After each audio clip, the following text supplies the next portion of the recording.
কষ্ট ছিল ব্যাকা হয়ে হাঁটতাম এবং ব্যাকা হয়ে থাকতাম আর কাইতে চলতে কাত হয়ে যেত। আমার চেম্বারে যখন আসছিলেন তখন কেমন ভাবে আসছিলেন একটু বলেন তো। এরকম ব্যাকা হয়ে আসছে, সামনে বাঁকা হয়ে না, অনেকটা কচু হয়ে এসেছে, তাই না? হাতে লাঠি ছিল, হাতে লাঠিও ছিল নাকি? হাতে লাঠি ছিল। আসসালামু আলাইকুম। আজকে আমরা একটা পেশেন্ট রিভিউ নিয়ে আজকে আপনাদের সামনে হাজির হয়েছি। আমি ডাক্তার মোহাম্মদ গৌসুল আজম। আমি নিউরোসার্জন অ্যাসিস্ট্যান্ট প্রফেসর হিসেবে কর্মরত আছি ঢাকা মেডিকেল কলেজে নিউরোসার্জারি বিভাগে।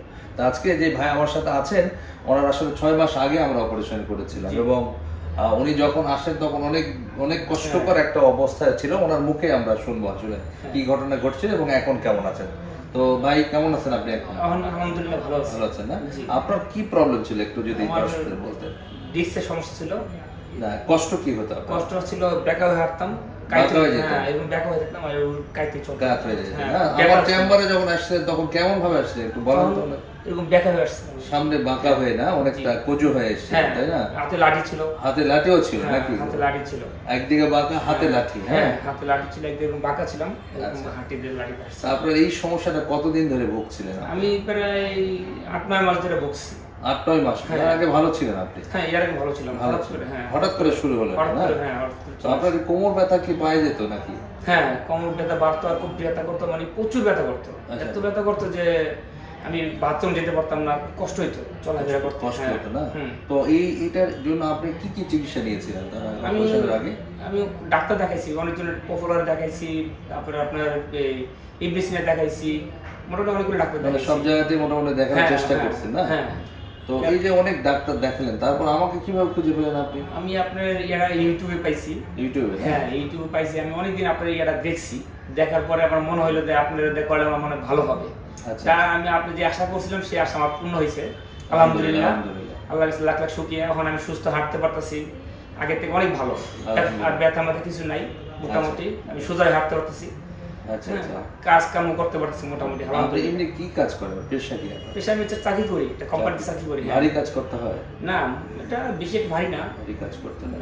ওনার যে প্রবলেম, দর্শক, ওনার যে প্রবলেমটা ছিল আসলে ওনার নাম্বার 4, 5 এবং 5S মানে 2 লেভেলে ডিস্ক বের হয়ে এসেছিল এবং 2 লেভেলে ডিস্ক বের হয়ে এসে ওনার নার্ভের উপর এত বেশি প্রেশার ছিল যে উনি যখন আমার চেম্বারে আসেন তখন আসলে উনি হাঁটতেই পারতেন না। অনেক মানুষ সহযোগিতা করে ওনাকে লাঠি দিয়ে উনি একদম বাঁকা হয়ে চলে আসেন এবং আমরা সাথে সাথে সিদ্ধান্ত নিই যে ওনার আসলে অপারেশন লাগবে এবং আমরা সিদ্ধান্তের পর খুব দ্রুতই ওনার অপারেশন করি বা ওনার যে এক্সপেকটেশন ছিল আমার কাছে সেটা আমরা ফুলফিল করতে পেরেছিলাম ইনিশিয়ালি যে ডায়াগনোসিস। তারপর আমরা অপারেশন করি, 2 লেভেলে এন্ডোস্কোপিক সার্জারি করি এবং দেখবেন, খেয়াল করবেন যে ওনার আসলে যদি কোমরটা দেখানো যেত তাহলে ভালো হতো। দেখা যায়? আচ্ছা, ওনার আসলে কোমরের যে দাগ ওগুলো আসলে কোনো কিছুই নাই। এখন একটু খেয়াল করবেন, 2 লেভেলে প্রবলেম, কিন্তু এখানে 3টা ফুটার মাধ্যমে কিন্তু ওনার পুরো মেরুদণ্ডের অপারেশনটা সম্পূর্ণ হয়েছে এবং এখন কিন্তু দাগ বোঝা যায় না, মনে হচ্ছে যে টিকার দাগের মতো ছোট ছোট 2টা দাগ আছে এবং উনি স্বাভাবিকভাবে নর্মাল যে কাজকর্ম যেগুলো আছে সেগুলো করতে পারছেন।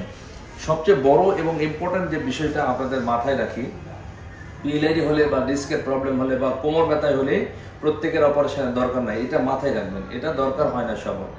যদি কোনো মানুষের ডিস্কের সমস্যা হয়, ডিস্কের প্রবলেম হয়, তাহলে কিন্তু 90% মানুষের আসলে কনজারভেটিভ ট্রিটমেন্ট, যেমন ব্যথার ওষুধ, ফিজিওথেরাপি, অনেক সময় ইঞ্জেকশন, ব্রেস্ট, এগুলোর মাধ্যমে কিন্তু 90% মানুষেরই 3 সপ্তাহ থেকে শুরু করে 3 মাসের মধ্যে ভালো হয়ে যায়। 10% মানুষের আসলে ব্যথা যন্ত্রণা ভালো হয় না বা প্রগ্রেসিভলি খারাপের দিকে যায়। কারো প্রস্রাব পায়খানার অনুভূতি কমে যায়, কারো পায়ের পাতা পড়ে যায়, কারো হচ্ছে যে কারো চলতে ফিরতে অনেক ব্যথা যন্ত্রণা বাড়তে থাকে। এই যে মানুষগুলো থাকে বা কারো দুর্বলতা আসে পায়, এই যে মানুষজন যে কথাগুলো বললাম, তাদের আসলে অপারেশন দরকার হতে পারে। তবে মাথায় রাখতে হবে, সবার কিন্তু অপারেশন দরকার হয় না। অনেকে ভয় পান যে সার্জন যেহেতু তার কাছে গেলে নিশ্চয়ই সবগুলোকে অপারেশন করতে বলবে, ব্যাপারটা এরকম মোটেও না। তো সবচেয়ে বড় ব্যাপার হলো সঠিক সময় সিদ্ধান্ত নিতে হবে এবং আর্লিয়ার সিদ্ধান্ত নিতে হবে। অনেক বেশি ডিলে করলে অনেক মানুষের অনেক ক্ষতি হয়, যেমন পায়ের পাতা পড়ে যাচ্ছে, অনেকে সেক্সুয়াল ফাংশন যেটা সেগুলো নষ্ট হয়ে যাচ্ছে, অনেকে প্রস্রাব পায়খানার যে অনুভূতি, প্রস্রাব কন্ট্রোলের যে অনুভূতি সেটা থাকে না। তো এরকম পরিস্থিতি যেন না হয় ততটুকু এক্সপেকটেশন থাকি। আর আমরা লেটেস্ট যত টেকনোলজি আছে সেগুলো আনার চেষ্টা করছি। আপনারা অনেক জায়গায় গিয়েছেন, সবাই হয়তো ওপেন করে কথা বলছে, বাট আমরা তো মাইক্রোস্কোপিক করি, আবার এন্ডোস্কোপিক সার্জারি, দুটাই দ্য বেস্ট এবং লেটেস্ট টেকনোলজি পৃথিবী জুড়ে। এটা শুধু আমার কথা না, এটা আপনারা গবেষণা বা লিটারেচার বা ইন্টারনেটে গেলেই কিন্তু এই যে তথ্যগুলো পেয়ে যাবে। সুতরাং ভয়ের কিছু নাই, সাহস করুন। আর আমরা সবসময় আপনাদের পাশে থাকার চেষ্টা করি এবং করব। সবাইকে ধন্যবাদ জানিয়ে কথা শেষ করছি। আসসালামু আলাইকুম।